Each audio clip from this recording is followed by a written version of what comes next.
Carla, to work with the mobility of the ankle, just get a hand towel, roll it up. First one you're gonna do is put it here. Your foot is gonna be positioned like that. And then what I want you to do is you're gonna just shift your knee forward to the point that you can still keep the heel down so it doesn't start to pop up. And you can get that in and under you a little bit more here, and then come back out of it. So you're just stretching, but not to the point that that heel pops up.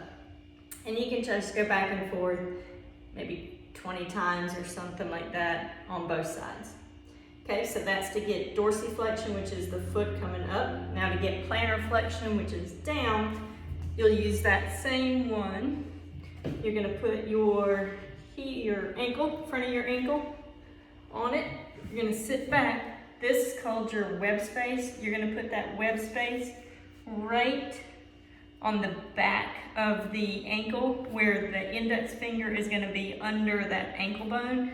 Your arm is gonna be pushing towards your toe, pulsing like that. If you sit back a little bit more, you're gonna get more motion, or you can make the towel thicker and get more motion that way.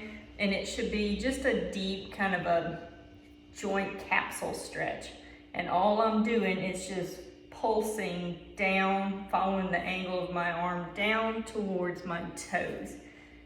Like that, almost like you're doing CPR for your ankle. Okay?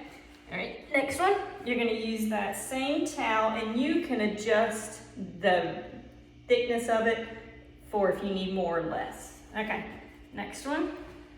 You'll have both of your feet here. Actually start without it and see what it feels like without it. What you're gonna do is just give knees a little bit of a cock, and then you're gonna go up on your toes, keeping that little bit of a cock. If that's fine, there's no pain to it, then get your angle here. But you want to be able to touch the heels down and not have pain when you're doing it.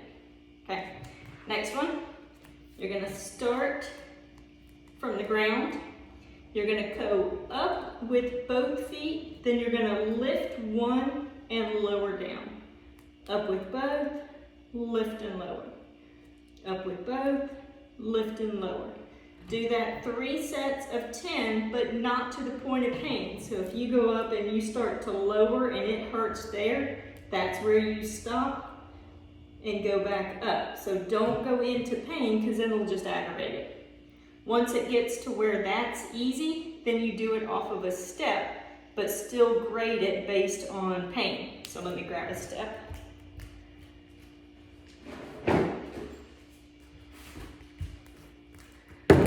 So you're gradually going to increase your range of motion, but not through pain.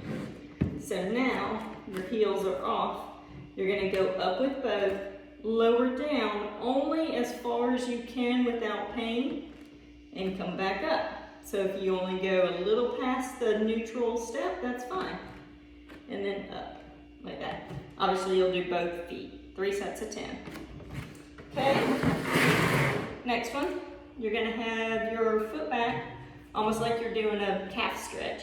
But now what I want you to do is bend that knee, just a cock, lift it up, straighten it back out. Cock it, but keep the heel down, lift off, straighten it.